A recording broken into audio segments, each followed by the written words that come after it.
another Ask Jason video. Today we have someone asking me to discuss my approach to playing my wide glissandos. That's a really simple question, and it's a huge question all at once. My approach to playing trumpet was really conceived years ago when I had very serious embouchure issues.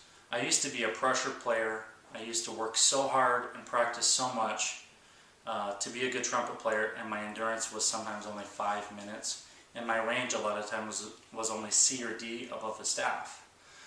And that was very frustrating because I was a performance major in college, and eventually I discovered that I had created so many bad habits, mostly from listening to well-intentioned teachers telling me to play open and big and broad and large equipment and lots of air. I listened to that so much that I literally was relaxing everything. They'd say relax, and I would relax my lips. I'd relax everything to the point where I was pressing the horn right into my face, and I had serious pressure playing problems. So I discovered I should take an entire year or more off of the trumpet.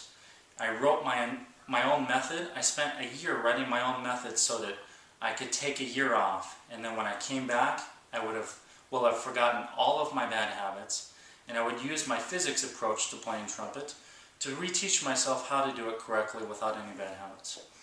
Believe it or not, I actually did that. I spent a year writing the routine. I took a year off. I became a police officer, and then after I was done doing that, I picked up the trumpet again. The first day I only played 1 minute, and my approach was very systematic. The next day I played 2, and then 4, and then 8, 15, 30. Within 2 weeks I had a double high C, and I've had the same embouchure ever since.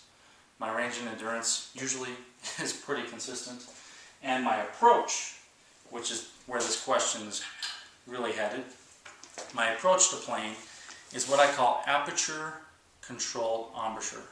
And what I mean by that is that I believe, due to physics models, that when you play higher on the trumpet, you need to let out less air volume.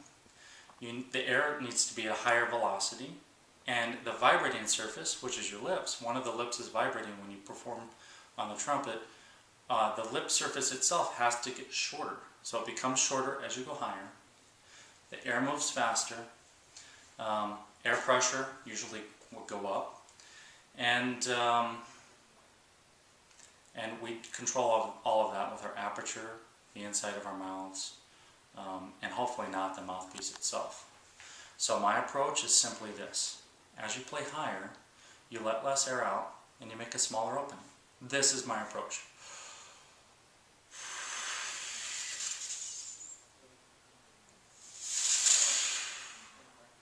I just did one of my glissandos.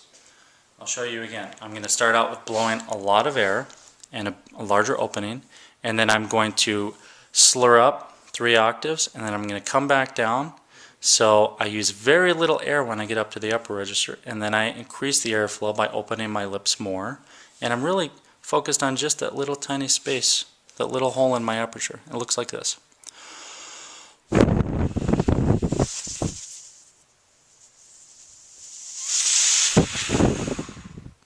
And if you just stay focused on my lips there, you can hear it.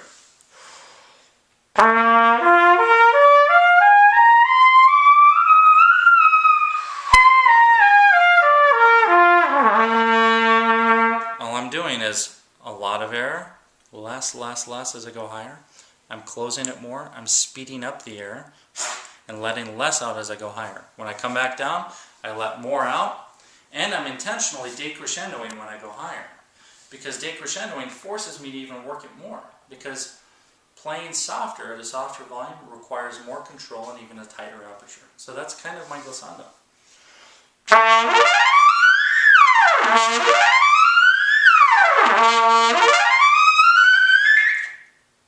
Alright, and I'll do that usually a few times a day just to make sure everything's working right. If for some reason it doesn't work right, then I'm physically not doing something correctly.